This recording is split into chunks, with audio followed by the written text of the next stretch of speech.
Hello, I am the Disclosure Artist, and current events have made it very clear to me that now is a good time to come forward with the information that I have.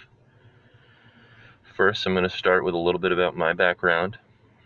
Um, my parents had a shared experience in Cape Cod in 1984 when my mother was pregnant with me. They both had a shared sighting with another couple. Um, when I was 12 years old, I had my first craft sighting. Traditional UFO sighting. Fast forward a few years, I'm 15 years old. Some sort of entity, I don't know whether it's our own government or from somewhere else, but they attempted to contact me through my computer, um, much like what you see in the movie The Matrix, but that happened to me. Um, I'm just going to give you a brief run through of a few things I've experienced, and I'm going to get into it in later videos. Um, I've decided to keep my identity a secret for now, for my own protection, because some of the information that I have to reveal could be deemed quite sensitive. I'm 21 years old. I started to have vivid ET dreams um, when I was 21 as well. I was in Santa Barbara, California, and I saw what can only be described as lights coming out of the ocean going into the sky.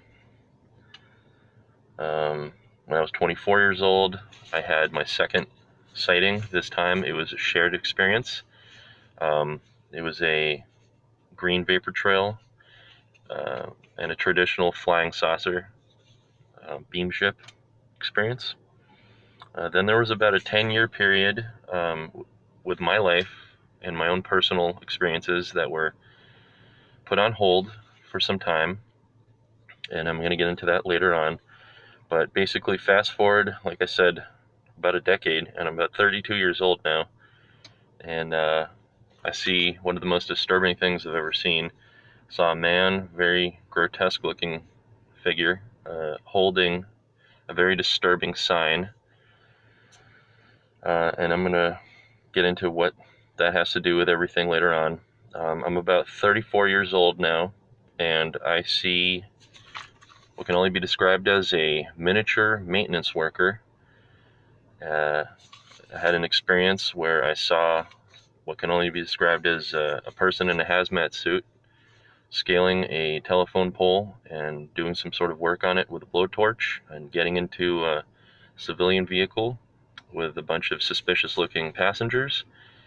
And I'm going to get into that later on, but it leads me to believe that there's definitely something going on with technology far greater than our understanding being hidden in plain sight, disguised essentially as obsolete technology. And this has to do with our power lines, some sort of grid. Um, Again, I'm 34 years old. I see two lights in the sky moving together as if connected by one object. I'll explain that in greater detail later on. I also saw, at that same age, 34 years old, a white orb shoot directly over my vehicle while I was driving. I want to say no more than 20 feet above my head. Baseball, tennis ball size ball of light. Again, 34 years old, I had an extremely vivid out-of-body experience. Unlike anything I've ever experienced, I have a lot of flying dreams and jumping dreams. This was completely different.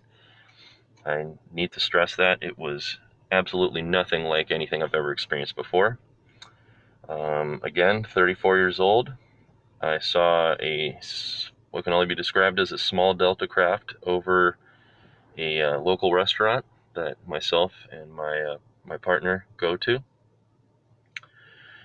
And again, 34 years old, I saw what can only be described as a portal opening up in broad daylight in the middle of the sky in a bright blue day with what again I can only surmise were three small pearl-shaped craft coming through. And again, this was the cherry on the cake, was when I was 35 years old, No more than a week after I turned 35, I had a massive Delta craft sighting, and I shared that experience with another passenger. And I just want to point out that basically half of the things I've just described, half of these events occurred within the last 2 or 3 years, and they all also occurred as a direct result of my having utilized my, I call it public service, but the time that I spent with people in this car talking about matters of highly sensitive subjects has resulted in some sort of response out there in the universe. And I mean, I have a list here of things that have happened to me, and half of these things have happened in the last few years, as opposed to an entire lifetime of paranormal activity. So I just want to point out that we do live in a universe where consciousness affects reality. Call it a morphogenic field, call it what you will, but this is a direct result of, I believe, my work. I call it public service, trying to help bring the general consensus to a more collective conscious state. And this is going to be it for now. My next video will be up shortly, and check back in. Stay well, my friends.